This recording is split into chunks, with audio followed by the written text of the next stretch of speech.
curiouser and curiouser gets the Skripal affair.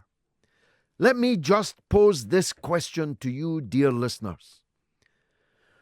What do you think public opinion in Britain and the wider world will make of the fact that the British government, and don't tell me it was a clerk in the embassy in Moscow, please, don't try that one. The British government has just refused a visa to the cousin, the closest surviving relative of the Skripal father and daughter, stricken in hospital in England and the centre of an international brouhaha of rare proportions.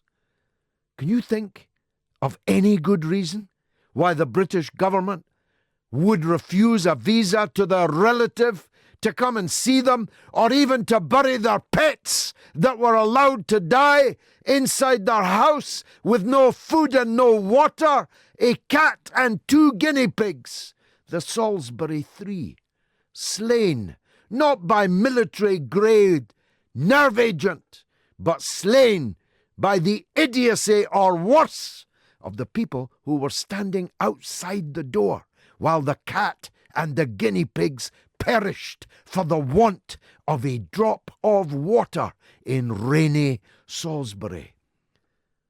If it wasn't for that cousin, to whom we've just denied a visa, we would not know that Yulia was better. We would not know she was planning to discharge herself from hospital and return home to Russia. We would not know that Mr. Skripal, who just days ago we were told had a 1% chance of life, days ago we were told that his life support may have to be switched off. If not for that cousin, we would not know that both of these patients were recovering rapidly. Maybe that's the reason why she's not getting a visa, because she told us what the government did not want us to know. It's curiouser, but the forensic gaze, which grinds, exceeding fine, of the mother of all talk shows, is on the case. A cousin of the Skripal girl has blown the doors open in this whole scenario.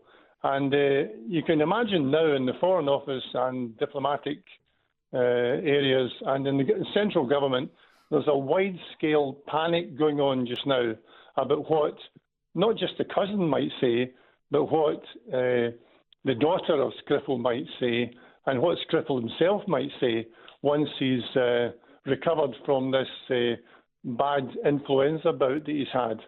You know, well, what if she comes out, John, and says, actually the government's tale is a crock. It was something very different indeed, maybe even something we can't imagine yet.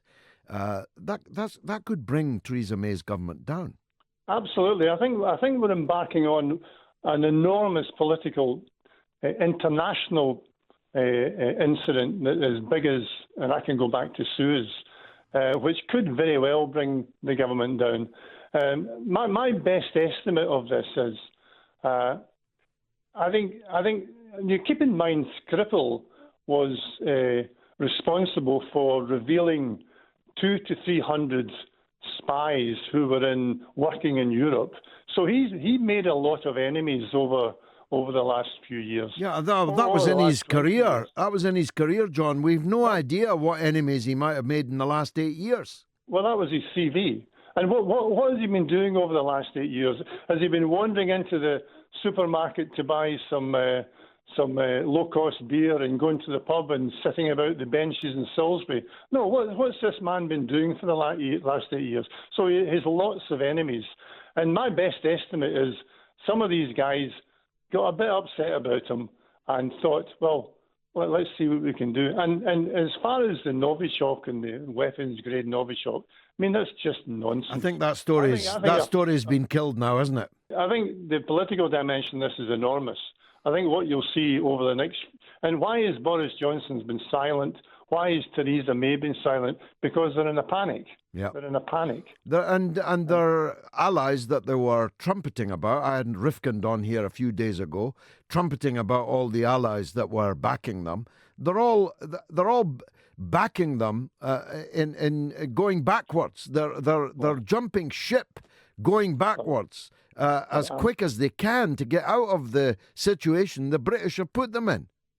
Well, even this week, there was a government minister suggesting on BBC that the North Koreans had targeted Great Britain with the long-range ballistic missiles, which was a diversionary tactic to try and get people's minds off the Skripal thing. Yeah. We've got a whole dimension here which is unfolding, which, you know, it could be one of the most major. It could be, and I'm glad to say I identified it as such right at the beginning. It could be a major tipping point in politics in Britain. Absolutely. And if only two guinea pigs and a cat had to lay down their lives to achieve it, I think that's a price worth paying. What was the level of contamination or dosage, and how do you measure that? And what is considered lethal and what is not considered lethal, which led me on to the final question for them.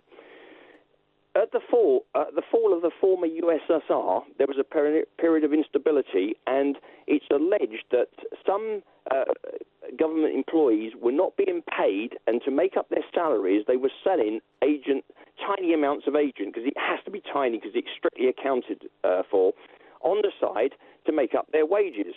Now, if we assume that was sold during the 1990s, and it fell into the hands of criminals. Another thing that people do not understand, or has never been mentioned, is chemical agents degrade over time. Degrade, yeah. So it could have been degraded material. Severely degraded material, which would account for possibly the reason why they survived. So the government line could be they did detect Novichok, but it was as one of your previous callers said, it was either mixed incorrectly or it was severely degraded. That's fascinating, Tony.